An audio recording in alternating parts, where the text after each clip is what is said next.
I never thought my job at the DMV would teach me about surveillance.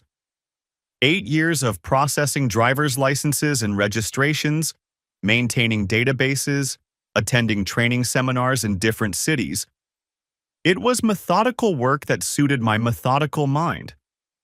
But nothing prepared me for the day I'd use those skills to uncover the truth about my own life. My name is Jason Miller, and this is the story of how my neighbors helped me discover what my wife was really doing while I was away. Amanda and I had been married for 8 years, together for 10. We met at a neighborhood block party on Maple Grove Drive back in 2014. She was arguing with old Mrs. Peterson about the proper way to prune rose bushes, her hands gesturing wildly as she explained soil pH levels and seasonal timing. I was immediately drawn to her passion, the way she could turn something as simple as gardening into an art form. You know, I had interrupted, the county extension office has some great resources on native plantings if you're interested. She turned to me with this incredulous look, like I'd just suggested she sacrifice her firstborn to the gardening gods. Native plantings? She laughed. Do you see this neighborhood? We're going for classic suburban perfection here, not some prairie restoration project. That was Amanda. Confident, opinionated, and absolutely stunning when she got fired up about something. By the end of that evening, I'd learned she was a freelance graphic designer who worked from home, that she'd moved to Maple Grove specifically for the community feel, and that she made the most incredible lemon bars I'd ever tasted. We were inseparable after that.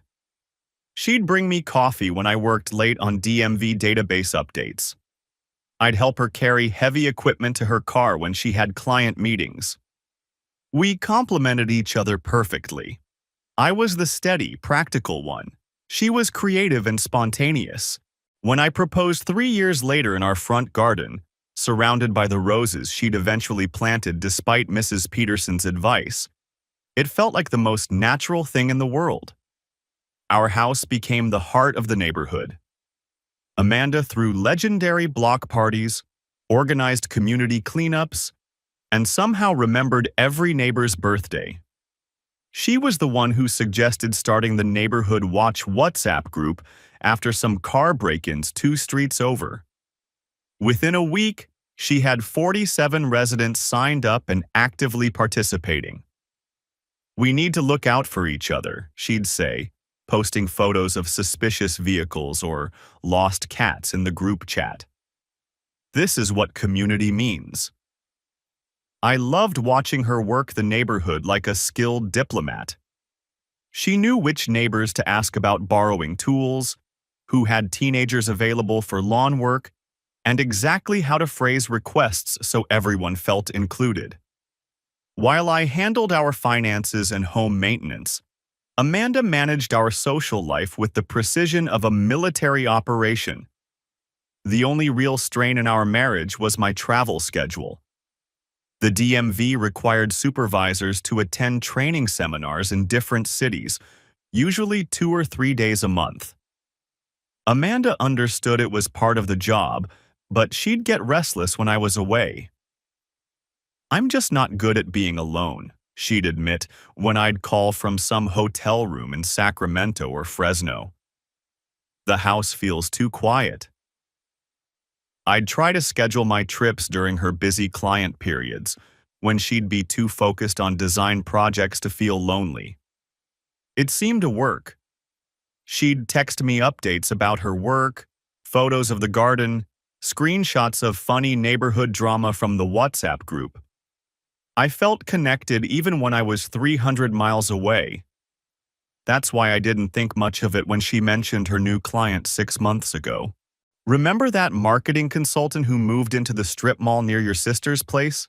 Amanda asked over dinner one evening in April. Alex something.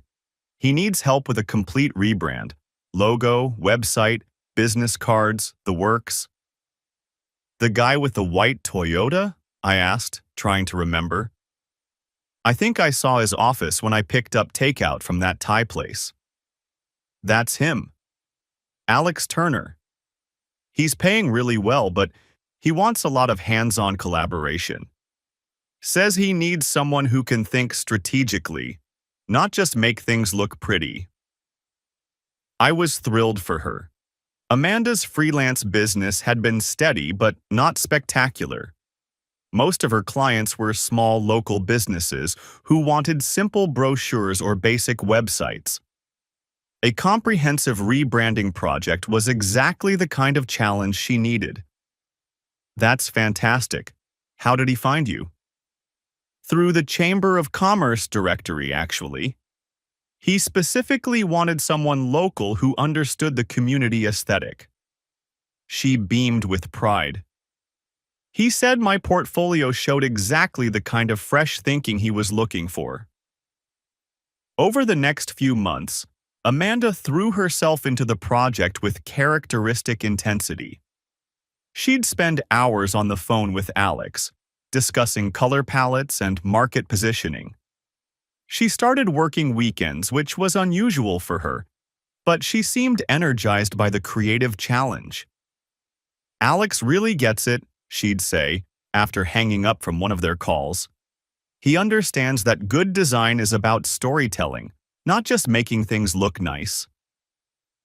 I was proud of her success, even when it meant she was less available for our usual evening routine of cooking dinner together and catching up on neighborhood gossip. She'd often be finishing up calls with Alex when I got home from work, gesturing animatedly as she explained some design concept I couldn't quite follow. "Sorry, honey," she'd whisper, covering the phone. "Alex wants to go over the website mock-ups one more time. Can you handle dinner?" It became our new normal. Amanda working longer hours, taking calls at odd times, occasionally meeting with Alex on weekends to review materials in person. She said he was particular about seeing everything printed out rather than on screen, which meant trips to his office or coffee shops with good lighting. "You know how it is with visual work," she'd explain, grabbing her portfolio bag as I settled in to watch a movie alone. "Sometimes you just need to see things in person to make it work." I understood. My job involved plenty of detail-oriented work that couldn't be rushed or done remotely. If Amanda's client needed extra attention to ensure the project succeeded, that was just good business. The neighborhood seemed to approve of Amanda's increased success. Mrs. Peterson mentioned seeing Amanda loading design materials into her car on Saturday mornings. Robert Kim, our unofficial neighborhood watch coordinator and a retired police officer, commented that it was nice to see local businesses supporting each other. "That's what I like to see," Robert had said during one of our monthly neighborhood association meetings. "People investing in the community, building relationships." Amanda flushed with pleasure at the recognition. She'd always thrived on community approval, and having her professional success acknowledged by neighbors she respected meant everything to her. I should have paid more attention to the timeline. Looking back now, I can see exactly when things shifted. It was right around the time I started traveling more frequently for work. The DMV had expanded its training program, and as a supervisor with seniority, I was expected to attend seminars in different regions. What used to be one trip per month became 2 or 3. "It's just temporary," I'd assured Amanda in late spring when my schedule ramped up. "They're rolling out new database systems statewide, so there's more training required. Should calm down by fall." Amanda was supportive, as always. She even joked that my increased travel would give her more time to focus on Alex's project without feeling guilty about working evenings. "Maybe this is perfect timing," she said, helping me pack for a 3-day seminar in San Diego. "I can really dive deep into the creative work when you're not here distracting me with your excellent cooking." It did seem perfect. My absence coincided with her creative peaks.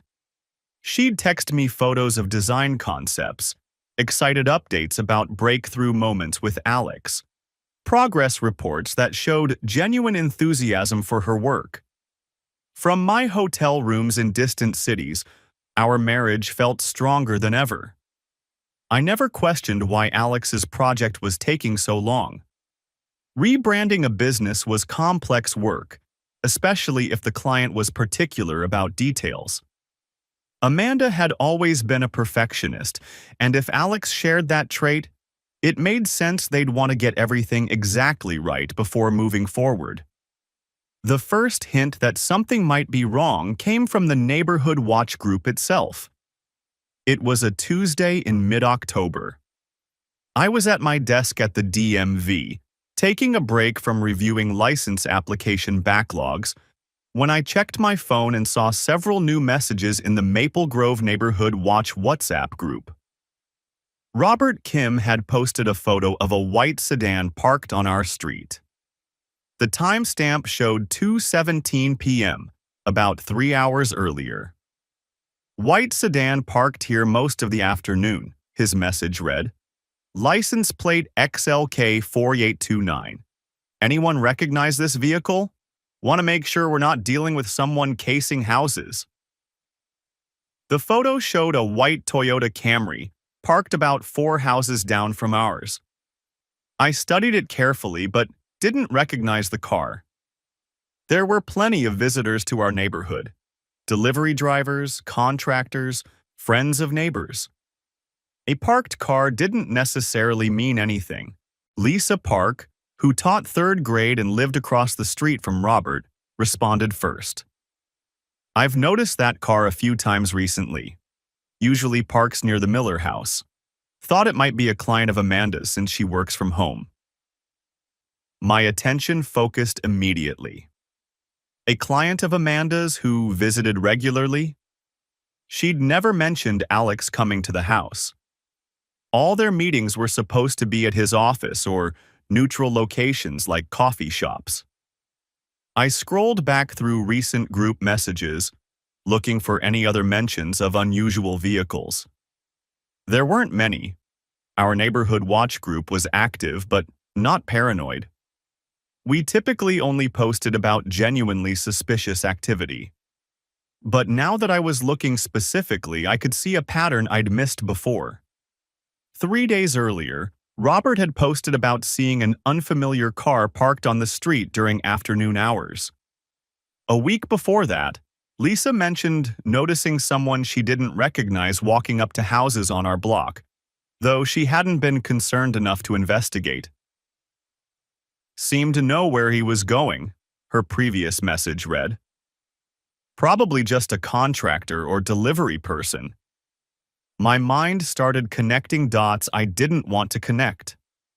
Amanda's increased work schedule, her weekend meetings with Alex, my own travel schedule that left her alone in the house during the exact time periods when this car was showing up. I told myself I was being paranoid. Amanda was a successful freelance designer with a demanding client. Of course, there would be some irregularities in her schedule. Of course, she might need to meet with Alex at unconventional times or locations. The fact that a white sedan occasionally appeared in our neighborhood during my business trips was probably just coincidence. But the methodical, database-oriented part of my brain wouldn't let it go. I'd spent years analyzing patterns, cross-referencing information, verifying details that others might overlook. It was automatic now, like breathing. I screenshotted Robert's photo and saved it to my phone. Then I went back through the neighborhood watch chat history, methodically documenting every mention of unfamiliar vehicles or visitors over the past 6 weeks. The pattern was subtle but consistent. Every 10 to 14 days, someone mentioned seeing an unfamiliar white car in the neighborhood. The sightings always occurred between noon and 4 p.m. on weekdays. They always happened when I was either at work late or traveling for DMV training.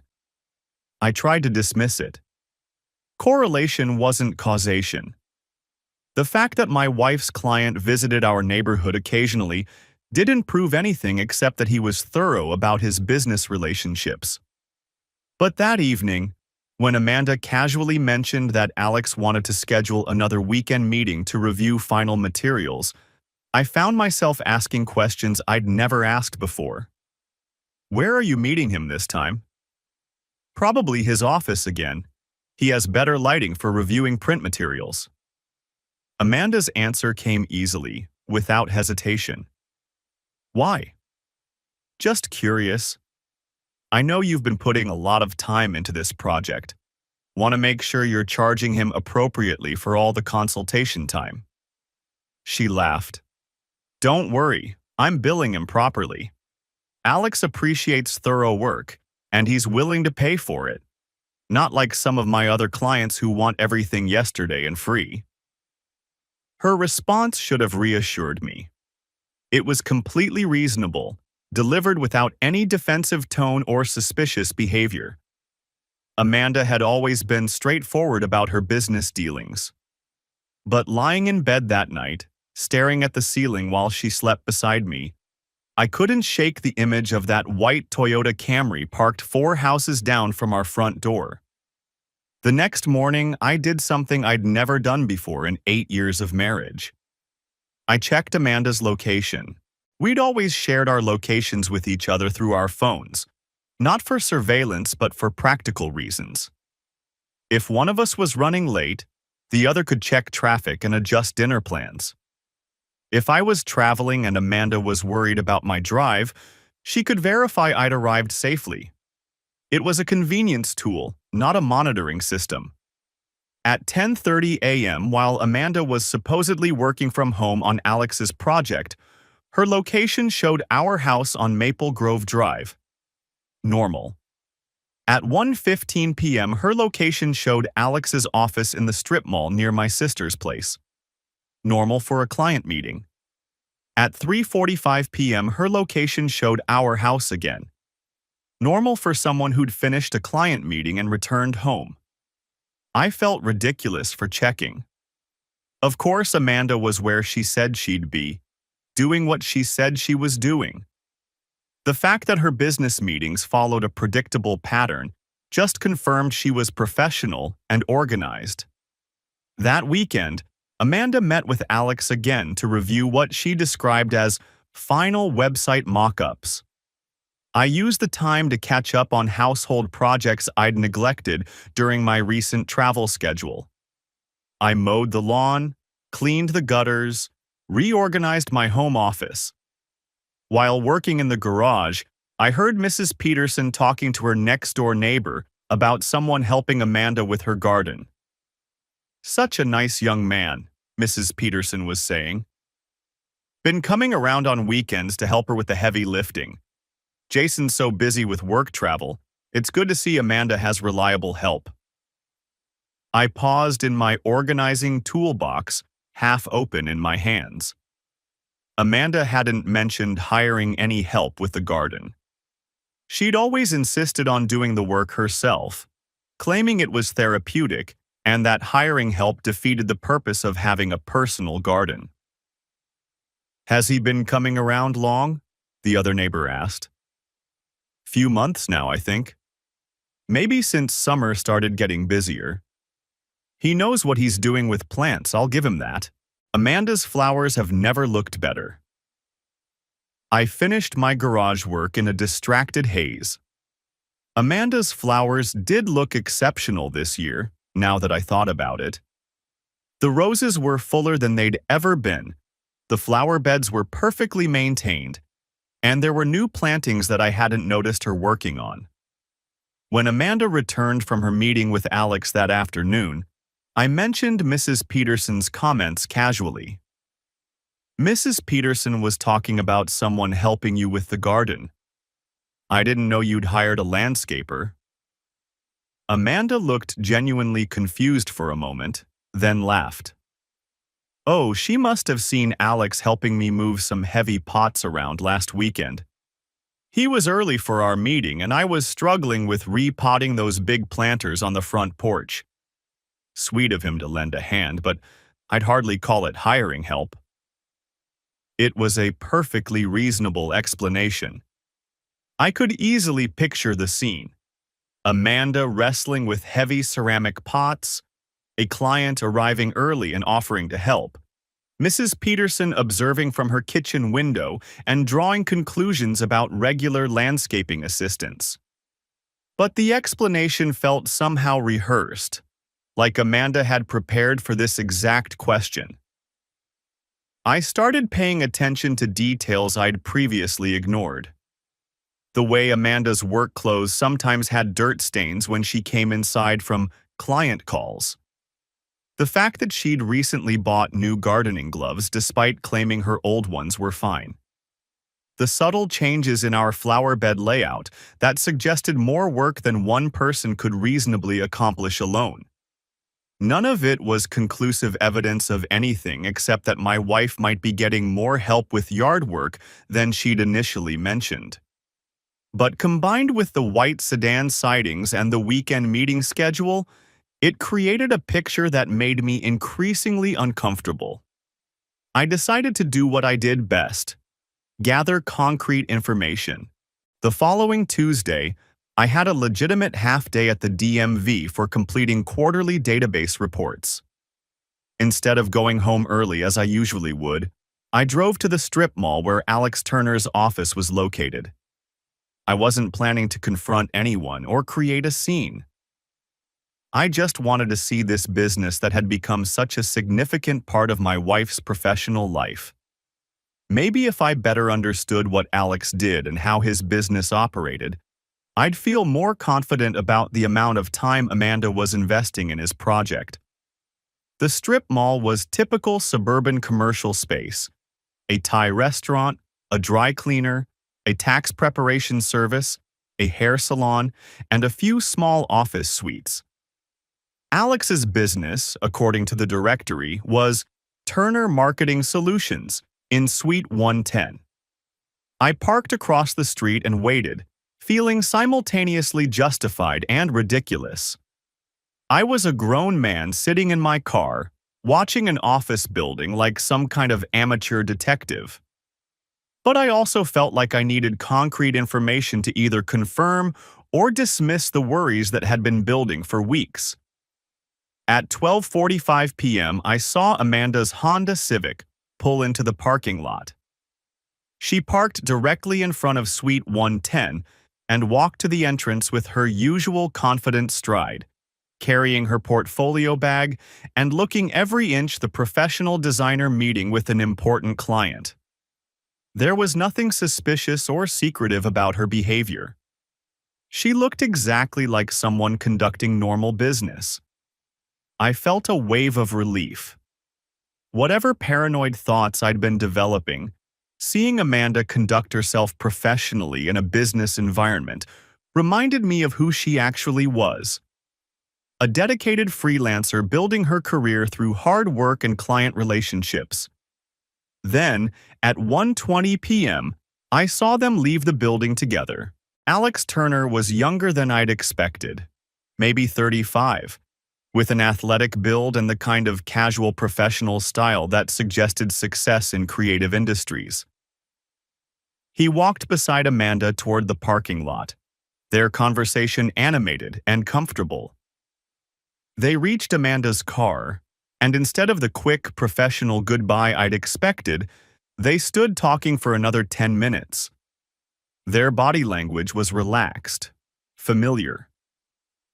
Alex laughed at something Amanda said, touching her arm briefly in a gesture that seemed more personal than professional. I watched Amanda drive away, followed a few minutes later by Alex in a white Toyota Camry with license plate XLK4829.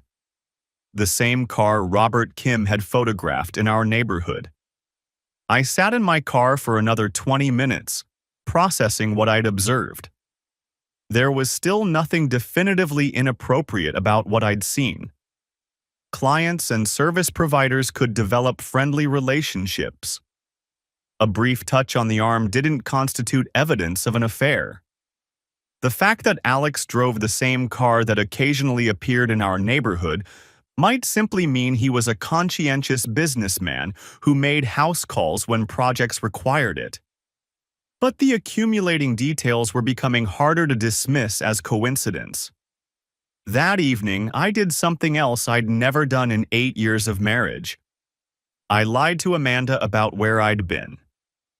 "How was your day?" she asked, the same question she'd asked 1,000 times before. "Same old DMV stuff," I replied. "Database reports and regulatory compliance." "How was your meeting with Alex?" "Really productive. We're finally getting close to finishing everything. He's happy with the direction, and I think we'll be able to wrap up most of the remaining work over the next few weeks." "That's great. Will you be glad to get back to your normal schedule?" "Honestly, I'm going to miss working on something this comprehensive. Alex has been such a collaborative client. It's rare to find someone who really understands the strategic side of design work." Her enthusiasm seemed genuine, but I found myself analyzing every word for hidden meanings. Was collaborative a euphemism? When she said she'd miss working with Alex, was she talking about professional relationships or personal ones? I hated that I was thinking this way about my wife. Amanda deserved better than a husband who parsed her casual conversation for evidence of betrayal. But I couldn't turn off the analytical part of my brain that had started connecting patterns.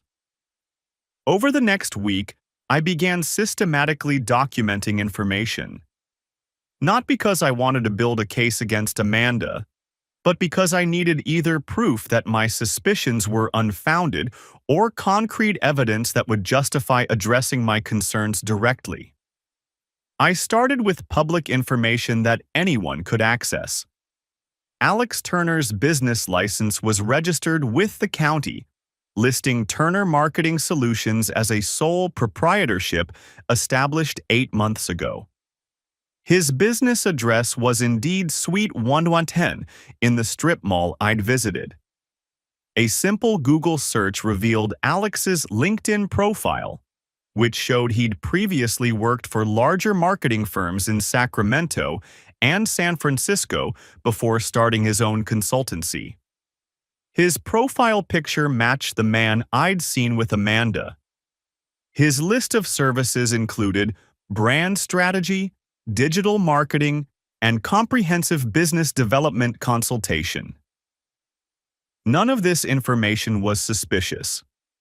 Alex appeared to be exactly what Amanda had described: a legitimate marketing consultant who'd recently started his own business and needed help with rebranding. But public records also showed that Alex's business had moved to its current location just 3 months ago. Prior to that, Turner Marketing Solutions had been registered to an address in Sacramento, about 2 hours away. Alex had moved his business to our area sometime in late July or early August. Amanda had started working with him as a client in April, which meant their business relationship had begun when he was still based in Sacramento. I tried to construct an innocent explanation. Maybe Alex had been planning his business relocation when he first contacted Amanda, and had chosen our area specifically because he'd been impressed with her work. Maybe he'd moved his business here to be closer to clients like Amanda, who understood the local market. But it was also possible that Amanda had influenced his business location decision. If their relationship had become personal as well as professional, moving his business closer to her would be a natural step. I needed more information, but I was reluctant to do anything that would feel like spying on my wife. I respected Amanda's privacy and autonomy, even as my concerns about her relationship with Alex continued to grow. The solution came from an unexpected source: the neighborhood watch group itself. Robert Kim posted a message to the WhatsApp group on a Thursday evening, asking if anyone had doorbell camera footage from the previous afternoon. Package delivery company claims they attempted delivery on our street yesterday around 2 p.m., but we never received the package. His message read, checking to see if anyone's security cameras might have caught the delivery truck. Want to confirm whether this is a delivery failure or a theft situation. The request prompted several neighbors to review their security footage and share relevant clips. Within an hour, the group chat included video files from 4 different doorbell cameras covering various sections of our street. Lisa Park's response included a note that caught my attention.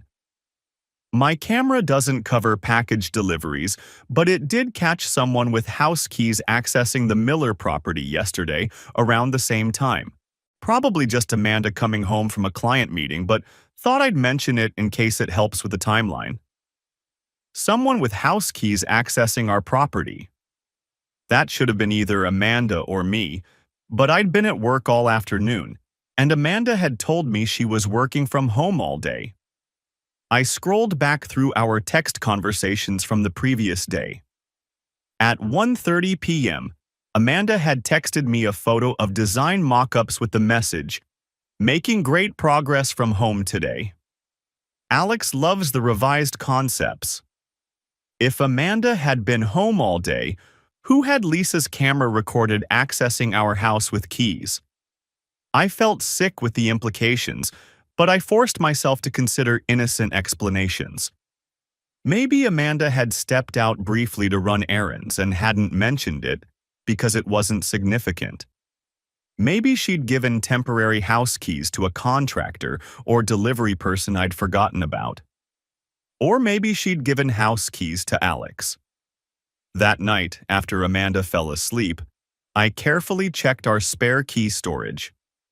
We kept emergency keys in a lockbox attached to our back fence, along with a spare set in my desk drawer for situations when neighbors needed access for emergencies. Both spare sets were accounted for, but that didn't mean Amanda hadn't made additional copies. I lay awake until nearly 3 a.m., trying to decide what to do with the information I'd gathered. I had a pattern of suspicious vehicle sightings, evidence that Alex's business had relocated to our area after he'd started working with Amanda, and now a suggestion that someone other than Amanda or me had accessed our house during the day. None of it was conclusive proof of an affair, but taken together, it painted a picture that I couldn't ignore. I decided to approach this the way I'd approach any database analysis project at work. Methodically, thoroughly, and with documentation for every conclusion. Over the next 2 weeks, I quietly gathered as much information as I could through completely legal and ethical means. I used the same public record search tools that were available to anyone, cross-referenced information that was already public, and paid attention to details that were observable from public spaces. What I discovered made my stomach sink. Alex Turner's previous business address in Sacramento was in the same commercial district where Amanda had attended a graphic design conference in March, 1 month before she'd first mentioned him as a client. The conference had been a 2-day event focused on strategic partnerships between designers and marketing consultants. Amanda had been excited about the conference, describing it as exactly the kind of professional development she needed to take her freelance business to the next level. She'd come home with new ideas about collaboration and strategic thinking that had influenced her approach to subsequent projects. She'd also come home with Alex Turner as a client. The timeline suggested they'd met at the conference, developed a professional relationship that resulted in a substantial project, and then Alex had relocated his business to be closer to that working relationship. That could still be completely professional. Amanda was a talented designer, and if Alex recognized that talent at a conference, it made business sense for him to prioritize working with her, even if it meant relocating. But I also found Alex's divorce records. Alex Turner had filed for divorce from his wife of 12 years in early May, citing irreconcilable differences and irretrievable breakdown of marriage. The divorce had been finalized in August, with significant alimony and asset division requirements that suggested his ex-wife had been entitled to substantial compensation for supporting his career development. The timing was impossible to ignore. Alex had met Amanda at a conference in March, hired her for a major project in April, filed for divorce in May, and relocated his business to our area by August. Meanwhile, Amanda had been working longer hours, taking more weekend meetings, and apparently developing the kind of collaborative relationship with Alex that prompted neighbors to notice his regular presence in our neighborhood. I still didn't have proof of anything beyond a business relationship that had evolved to include friendship and mutual professional respect. But the pattern of behavior suggested something that went deeper than client services. The breakthrough came from another neighborhood watch group message. Robert Kim posted a photo of the white Toyota Camry on a Saturday afternoon with a message that finally made the situation undeniable. Same vehicle again, parked here most of the afternoon. Driver appears to have house access based on coming and going freely. Not concerned about security since this seems to be a regular arrangement, but wanted to document for our group records. The photo showed Alex's car parked directly in front of our house, not just somewhere on the street. And Robert's observation about house access and coming and going freely suggested that he'd witnessed Alex entering and leaving our property with the casual familiarity of someone who belonged there. I was supposed to be in Fresno that weekend for a DMV training seminar that had been rescheduled at the last minute. Amanda knew about my travel plans, knew I wouldn't be home until Sunday evening, but Friday morning, the seminar had been canceled due to venue problems. I'd tried calling Amanda to let her know I'd be home early, but her phone had gone straight to voicemail. I'd assumed she was busy with client work and had decided to surprise her by handling some of the weekend household tasks she usually managed alone.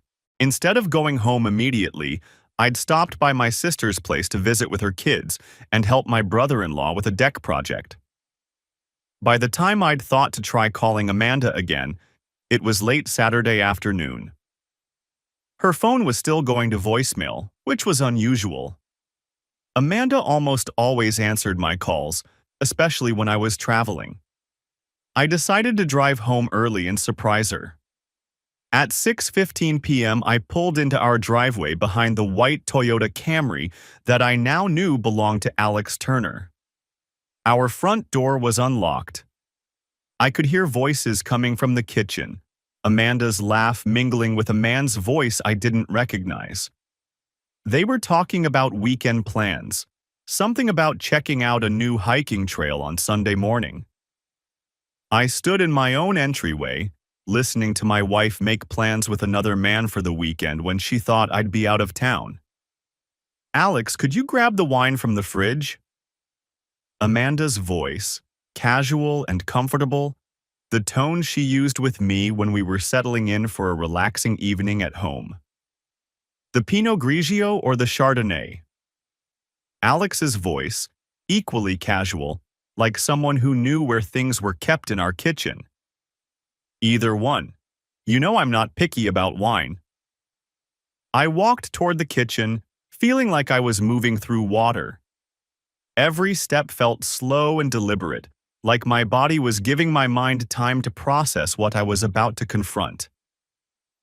Amanda was sitting at our kitchen table with design materials spread in front of her. Legitimate work documents, I noticed even in my shocked state. Alex was standing by our refrigerator, holding a bottle of white wine and 2 glasses. They both looked up when I appeared in the doorway. "Jason." Amanda's surprise seemed genuine, but there was something else in her expression. Calculation, maybe, or concern about how this might look. "I thought your seminar was all weekend?" "It got canceled," I said quietly. "Venue problems." Alex stepped forward with a professional smile, extending his hand. You must be Jason. I'm Alex Turner. Amanda's told me so much about you. I was just helping her finish up some weekend work before our business relationship wraps up. I shook his hand automatically, noting that he was taller than me, younger, with the kind of easy confidence that probably served him well in client relationships. Under other circumstances, I might have liked him. Business relationship, I repeated.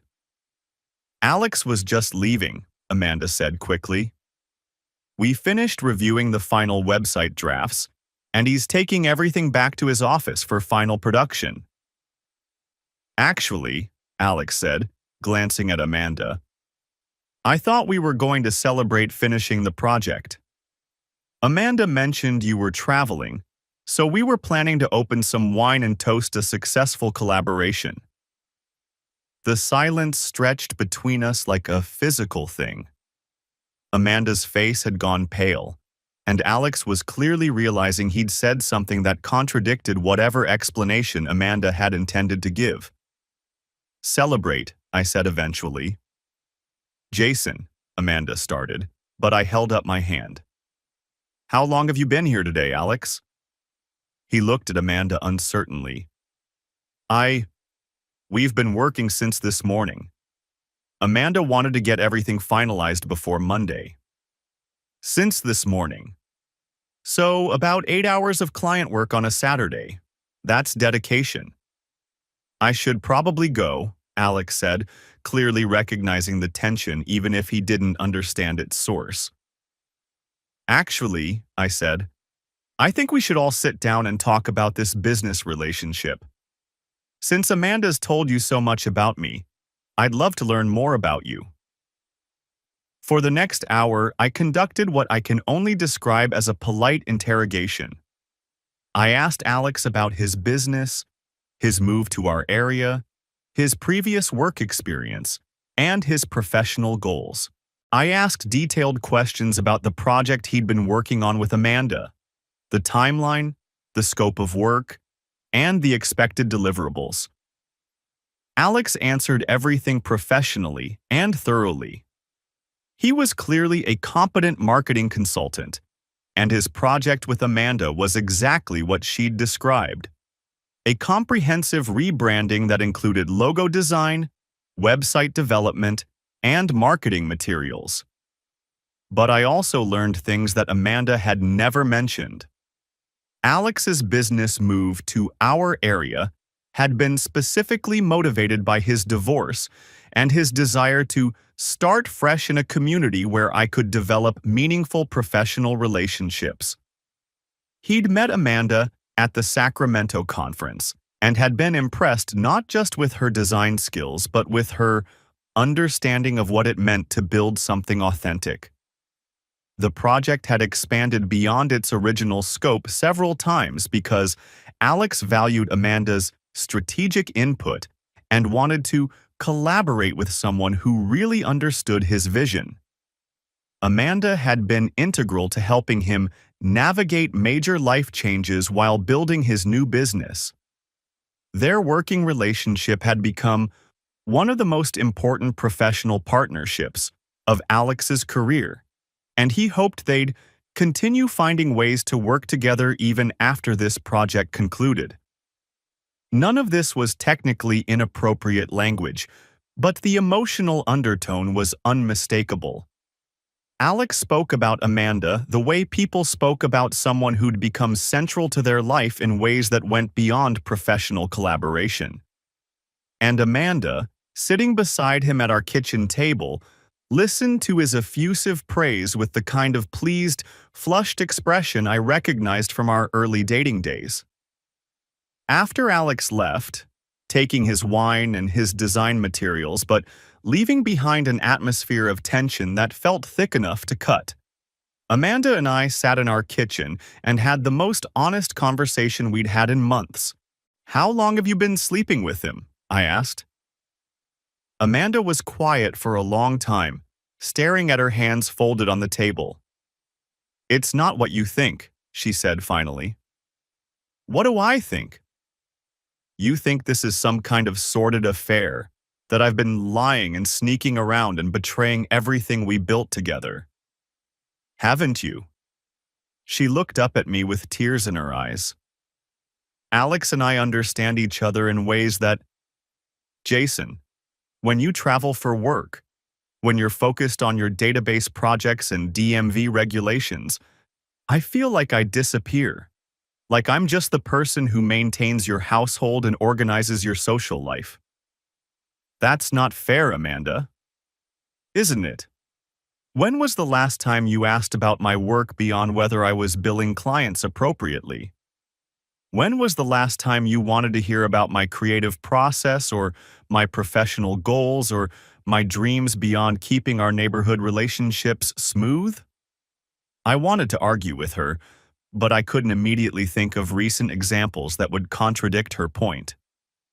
Alex sees me as an artist and a strategic thinker, and a partner in creating something meaningful. He doesn't just appreciate the end results of my work. He's interested in how I think and what I believe and what I want to accomplish. So you've been having an affair. I've been having a relationship with someone who makes me feel valued for who I am, not just what I do for him. The distinction felt important to Amanda, but from my perspective, the emotional infidelity was worse than physical betrayal would have been. She'd given Alex access to parts of herself that she'd been withholding from me, and she'd done it deliberately and over an extended period of time. How long? I asked again. We became close in June. Physically, it started in July. 4 months. Amanda had been building a relationship with Alex for 4 months, right under my nose, with the help of a neighborhood that had inadvertently documented their affair in our community watch group. Are you in love with him? Amanda's hesitation was answer enough. I don't know, she said finally. I know that when I'm with Alex, I remember who I used to be before I became just Jason Miller's wife who throws good block parties. That night, Amanda slept in our guest room. I lay awake in our bed, staring at the ceiling and replaying 8 years of marriage in fast forward, trying to identify the moments when I'd failed to see who my wife really was or what she needed from our relationship. The next morning, I did what I should have done months earlier. I called Patricia Wells, a divorce attorney whose office was 3 blocks from the DMV. I need to understand my options, I told her during our initial consultation. My wife has been having an affair, and I have unusual documentation of the situation. Patricia listened to my story with the kind of professional detachment I appreciated. She didn't offer false sympathy or righteous indignation about Amanda's choices. She just asked practical questions about assets, debts, property ownership, and the timeline of the affair. The good news, she said when I'd finished explaining the situation, is that you have excellent documentation. Neighborhood watch groups, public records, witness observations. It reads like a textbook case for establishing a clear timeline of infidelity. Is that important for divorce proceedings in California? California is a no-fault divorce state, so the affair itself won't affect the basic dissolution.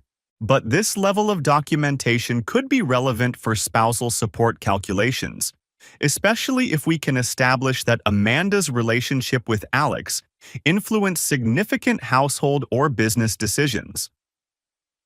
I thought about Alex's business relocation, the extended timeline of Amanda's project, the weekend she'd spent working while I was traveling for business trips that might have been unnecessary if she'd been more focused on our marriage than her relationship with Alex. What's my next step?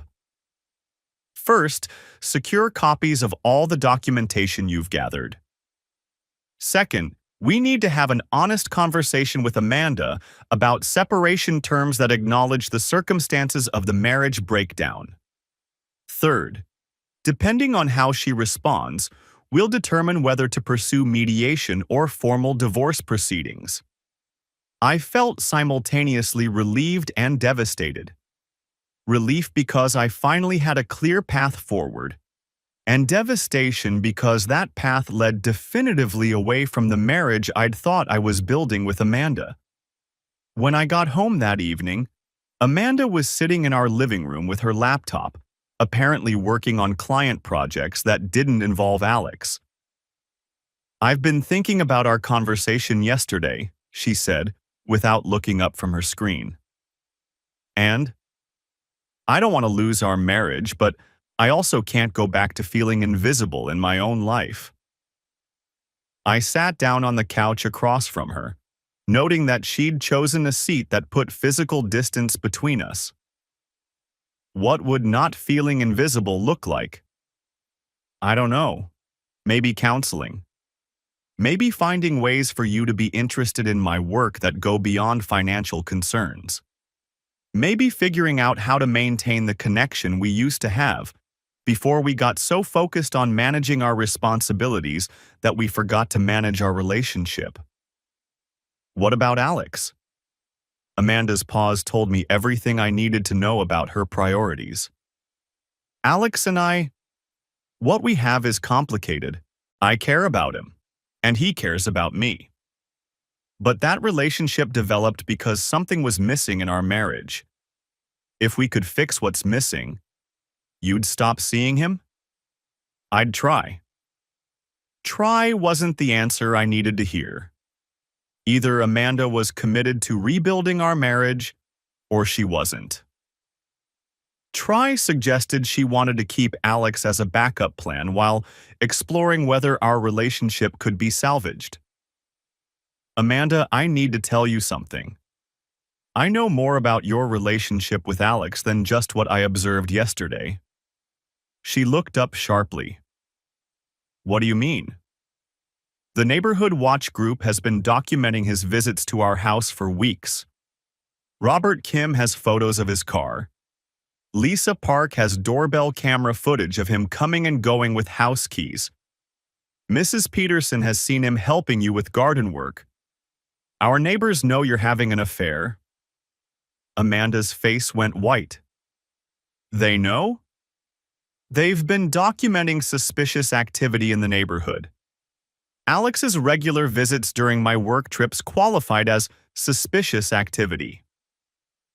I showed her screenshots from the WhatsApp group, Robert's photos, Lisa's observations, the timeline of sightings that correlated exactly with my travel schedule. "Oh God," Amanda whispered. "What must they think of me?" "I think they feel concerned for me and disappointed in you. These are people who trusted you, who looked up to your involvement in community activities. They probably feel like you violated that trust." Amanda stared at the phone screenshots for a long time. "I never thought about the neighbors. I was so careful about not being obvious." "You weren't careful enough. And honestly, Amanda, the fact that your first concern is about what the neighbors think, not about what you've done to our marriage, tells me everything I need to know about your priorities." We talked for another 2 hours, but the conversation felt like a formality. Amanda was devastated about the neighborhood documentation, worried about the social consequences, concerned about how this would affect her freelance business reputation. She was less focused on repairing our relationship than on managing the fallout from being discovered. The next morning, I moved my belongings to the guest room and called Patricia Wells to discuss separation procedures. Amanda's response was swift and practical. Within a week, she'd found a short-term rental in a neighborhood 20 minutes away, somewhere she could live while we figured things out. She hired a U-Haul truck and moved most of her personal belongings, her office equipment, and her car on a Saturday morning when most of our neighbors were running errands. She wanted to avoid the kind of public moving spectacle that would generate more neighborhood gossip. But Maple Grove Drive was a community where people noticed details, and Amanda's departure didn't go unobserved. Robert Kim texted me privately that weekend. Saw Amanda moving out earlier. If you need anything, help with household stuff, someone to talk to, whatever, just let me know. You've been a good neighbor, and we want to make sure you're doing okay. Lisa Park dropped off a casserole with a note. Going through difficult times is easier when you have community support. We're here if you need anything practical or just want company. Even Mrs. Peterson, who usually kept to herself beyond garden-related conversations, made a point of stopping by while I was checking the mail. That girl made her choices, she said without preamble. Now she has to live with them. But you don't have to go through this alone. This neighborhood looks after its own. The support was touching and unexpected. I'd been prepared for awkwardness, gossip, maybe some neighbors choosing sides or avoiding me entirely.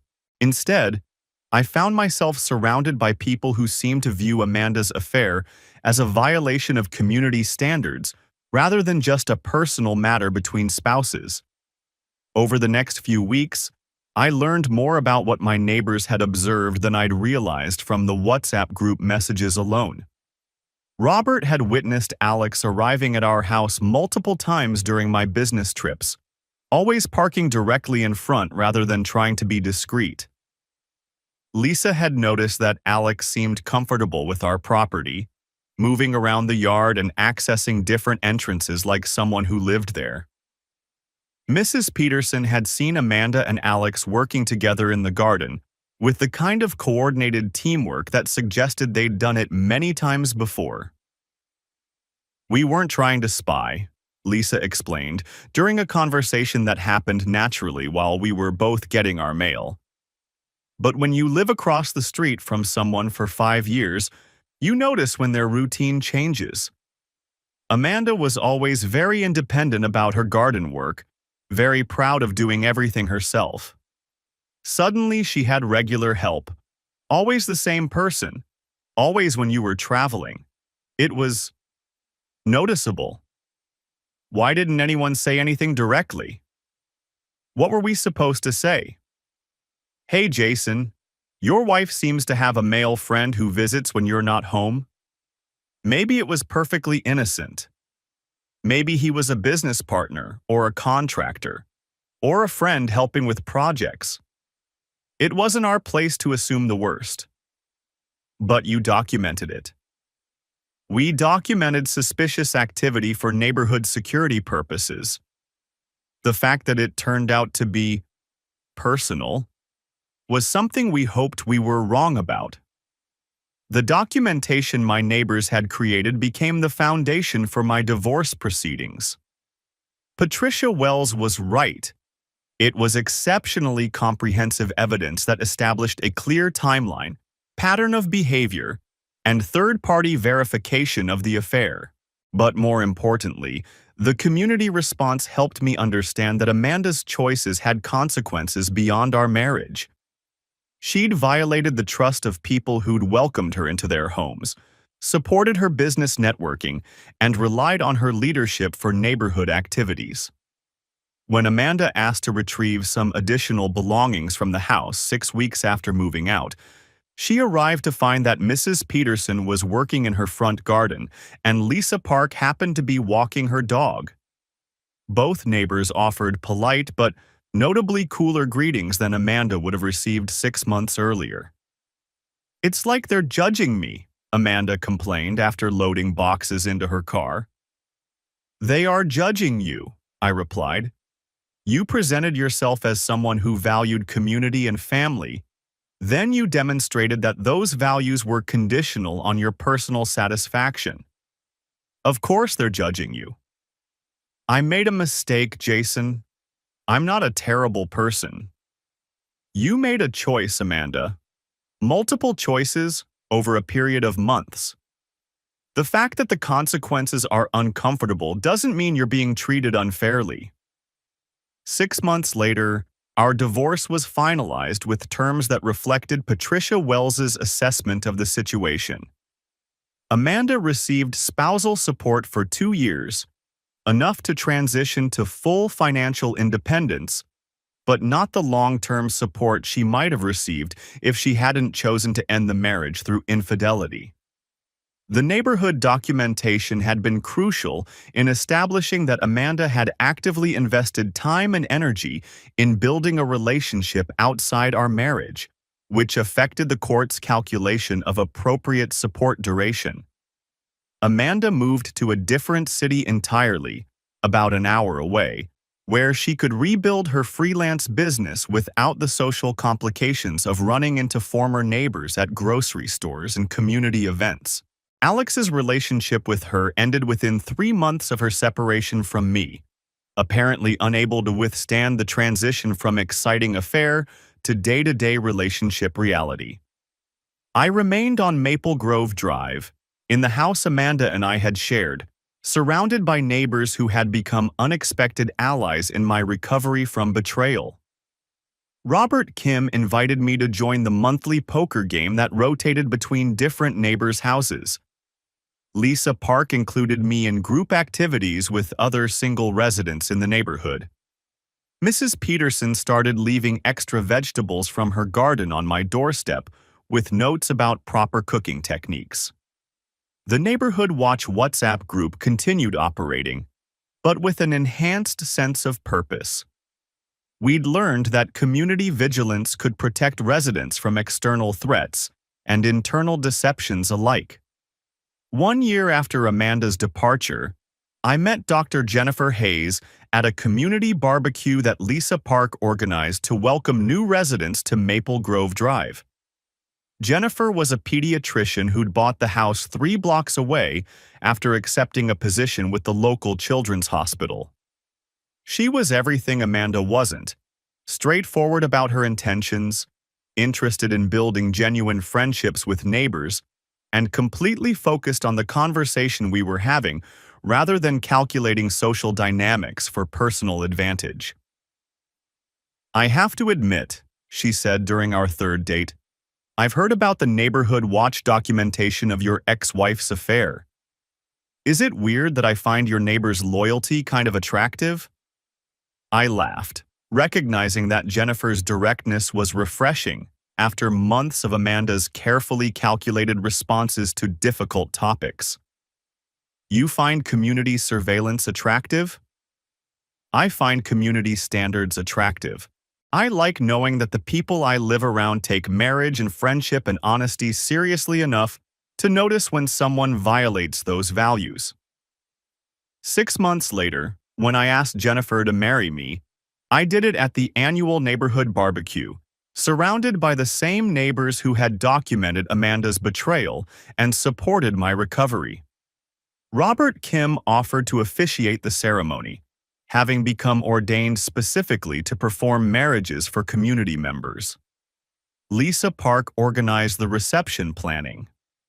Mrs. Peterson insisted on providing flowers from her garden. The wedding took place in our backyard, with neighbors who would evolve from inadvertent surveillance team to chosen family. Jennifer and I exchanged vows in front of people who understood the importance of commitment, community, and the kind of transparency that makes genuine trust possible. Amanda learned about our engagement through social media, according to mutual acquaintances. Apparently, she'd seen the photos from the neighborhood celebration and commented to former colleagues that it looked like I'd landed on my feet pretty quickly. But quick wasn't the right word. Rebuilding trust after betrayal, learning to recognize genuine partnership after experiencing deception, developing the confidence to invest in love again. None of that had been quick. It had been thorough, supported by a community that valued integrity, and built on the foundation of people who proved that loyalty and honesty were still meaningful values worth protecting. 2 years later, when Jennifer and I bought a larger house 4 blocks away to accommodate her children from her previous marriage, we stayed within the Maple Grove neighborhood. The community that had helped expose my first wife's affair had become our extended family. And we wanted to raise Jennifer's kids in an environment where neighbors looked out for each other and held each other accountable to shared standards. The Neighborhood Watch WhatsApp group continues to operate, now with 63 active members. We still post about suspicious vehicles and lost pets and community events. But we also have an unspoken understanding that our surveillance extends beyond external threats. We watch out for each other's marriages, friendships, and family relationships with the same vigilance we apply to home security. We notice when someone's routine changes in ways that might indicate problems, and we care enough to offer support before crisis becomes catastrophe. Amanda's affair taught us that community vigilance wasn't just about preventing break-ins or identifying suspicious activity from strangers. Sometimes the greatest threats to our neighborhood stability came from within, from people who had been trusted with access to our homes, our hearts, and our assumptions about shared values.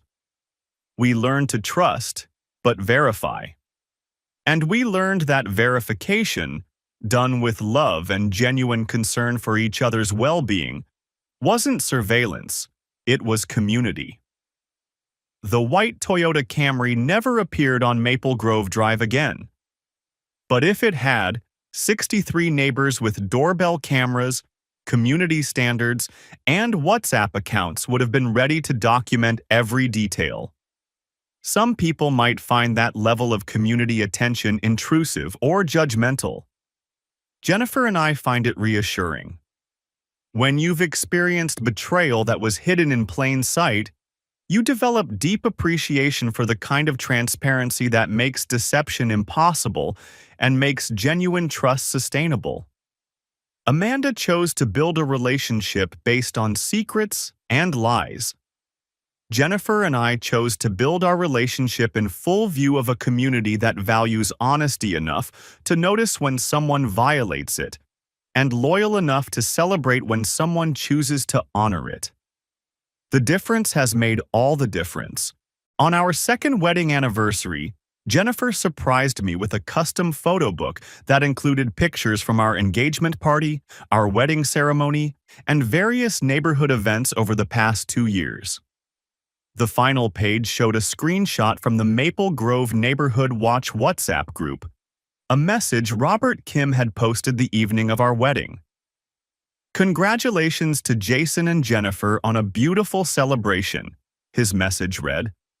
"This is what community looks like when good people choose each other and choose to build something honest together. Proud to be your neighbors." Below the screenshot, Jennifer had written, "Thank you for choosing a neighborhood that made choosing you possible." I understood exactly what she meant. The community that had exposed Amanda's betrayal had also created the environment where Jennifer and I could build something authentic, transparent, and worth protecting. Sometimes the best surveillance is just good people paying attention to each other with love, respect, and genuine care for what matters most. In a neighborhood where that kind of attention is valued and reciprocated, deception becomes impossible and trust becomes effortless. Amanda learned that the hard way. Jennifer and I learned it the right way. And 63 neighbors with WhatsApp accounts continue to make sure that distinction remains clear.